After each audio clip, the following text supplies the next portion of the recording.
तो आज की पहली अपडेट है दोस्तों न्यूयॉर्क प्रो कॉन्टेस्ट के ऊपर। अब न्यूयॉर्क प्रो के विनर बने हैं टोनी बर्टन, जो कि पहले से ही एक्सपेक्टेड था। इवन ली प्रीस्ट तो कंफर्म थे कि वही विनर बनेंगे। अब दोस्तों कहीं ना कहीं इनकी बॉडी मुझे डेक्स्टर जैक्सन जैसे दिखने में लग रही थी। भले उतनी ज़्यादा शार्प और कंडीशन नहीं, पर फिर भी उनके जैसे 3D मसल कह लो या फिर मसल का प्रोपोर्शन ही कह लो, डेक्स्टर से बहुत हद तक मैच हो रही थी। अब दोस्तों भले ही वो सबसे बड़े बॉडी बिल्डर नहीं थे लाइनअप में, इवन उनके पास ही बीफ स्टू जैसे एक मास मॉन्स्टर खड़े थे। और बीफ स्टू के साइज़ के सामने भले ही उनका साइज़ कम था, पर साइज़ तो सब कुछ नहीं होता ना। अब टोनियो की अभी उम्र है तो बस 26 साल ही, और इस एज में उन्होंने जो कंडीशनिंग लाई है, मतलब मैं तो फ़ैन हो गया उनका। अब दोस्तों ऐसा नहीं है कि बीफ स्टू अच्छे नहीं लग रहे थे, बस कहीं ना कहीं उनकी कंडीशनिंग थोड़ी कम रह गई।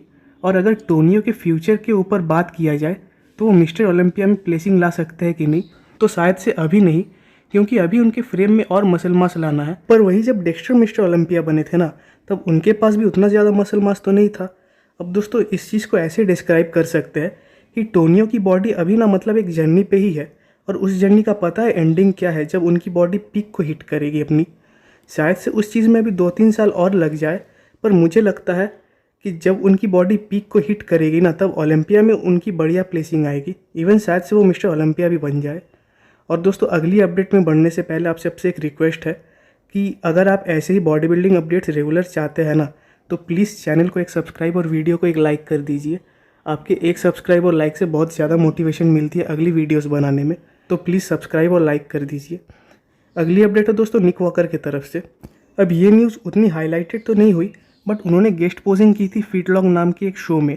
अब बात यह है कि उनकी वेस्ट लाइन कह लो या फिर स्टमक को ही पकड़ लो, पता नहीं क्यों ज़्यादा ही कुछ आउट ऑफ शेप लग रही थी वो। उनकी स्टमक में गट कुछ ज़्यादा ही था, साथ साथ उनकी वेस्ट भी कुछ ज़्यादा ही एक्सपेंडेड लग रही थी। अब वही अगर कंपेयर किया जाए उनके पिट्सबर्ग प्रो के पोजिंग के साथ, तो दोस्तों उसमें उनकी वेस्ट या गट उतनी आउट ऑफ कंट्रोल नहीं थी। अब पता नहीं ये ऑफ सीज़न के लिए है या इसके पीछे कोई और रीज़न है, पर हाँ दोस्तों कहीं ना कहीं ऐसी चीज़ें उनके फ़ैन बेस को गिरा सकती है और उनको क्रिटिसिज्म में भी डाल सकती है। बाकी इसके पीछे का और एक रीज़न ये भी हो सकता है कि वो तो अभी ऑफ सीज़न में है, और ऑफ सीज़न में बॉडी बिल्डर्स का ईटिंग कुछ ज़्यादा ही बढ़ जाता है, जिसकी वजह से ये हो सकता है। बाकी ओलंपिया तक देखते हैं क्या होता है।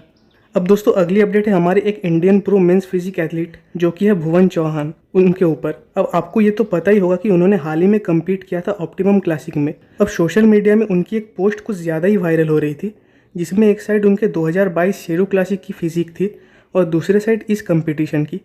तो उसके बिहाफ में उन्होंने ये कहा कि दोनों कंपटीशन में उनका वेट तो एकदम ही सेम था, बस गड़बड़ी हो गई उनके फुलनेस को हिट करने में। अब वो कह रहे हैं कि इस कंपटीशन में उनकी फुलनेस 70% भी नहीं थी, जिसकी वजह से वो उनके पीक को हिट नहीं कर पाए।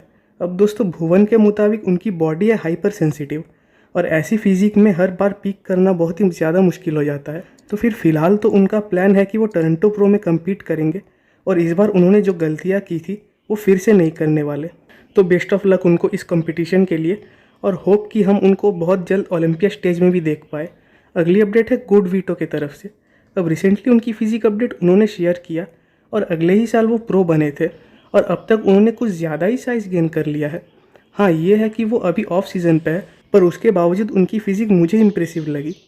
पहली बात तो उनके लेग्स बहुत बड़े लग रहे हैं साइज़ में उनके वेस्ट के हिसाब से, और साथ ही में उनका इतना बड़ा फ्रेम और बाइसेप्स, मतलब कहीं से कहीं तक उनकी फिजिक में मुझे फ्लॉस नहीं देखने मिल रहे। अब इसका मतलब ये नहीं कि फ्लॉस नहीं है तो क्या वो मिस्टर ओलंपिया बन जाएंगे। इसका मतलब कि उनके प्रो बनने के टाइम पीरियड के हिसाब से उनकी फिजिक में मुझे फ्लॉस नहीं देखने मिले।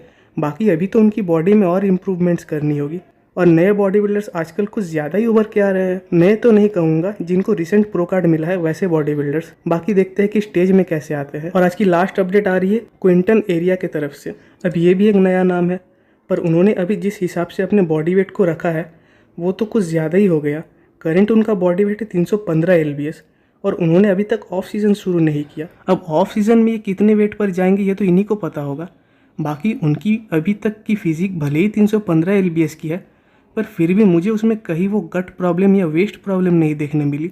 इवन मुझे तो बहुत हद तक उनकी बॉडी क्लासिक फिजिक जैसी देखने लगी। पर आजकल ये ट्रेंड कुछ ज़्यादा ही चलने लगा है कि ज़्यादातर बॉडी बिल्डर्स 300 पाउंड्स के ऊपर भाग रहे हैं।